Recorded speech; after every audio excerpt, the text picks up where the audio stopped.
যত বেশি দুরূদ পড়বেন তত বেশি রব্বুল আলামিন আপনার গুনাহ খাতাগুলো মাফ করে দিবেন। পেরেশানিতে আছেন, টেনশনে আছেন, দুরূদ শরীফের আমল, আল্লাহুম্মা সাল্লি আলা সাইয়্যিদিনা ওয়া আলা আলি মুহাম্মদ সাল্লাল্লাহু আলাইহি ওয়াসাল্লাম বা দুরূদ ইব্রাহিম, যেই দরুদটা আপনার কাছে সহজ হয় সেই দরুদটা পড়বেন। তাহলে দুনিয়াতে টেনশনটা বড় মারাত্মক। টেনশন দূর করার জন্য, রিফ্রেশ থাকার জন্য দুরূদের আমল বেশি বেশি করা প্রয়োজন একান্ত।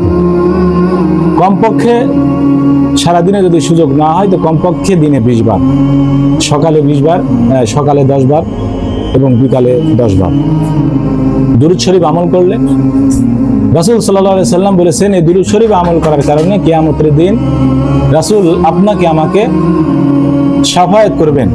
এমনকি দুরূদ শরীফের আমল যদি বেশি করে করা হয় তো রাসূলের সুন্নতের উপর আমল করাটাও সহজ হয় ইনশাআল্লাহ।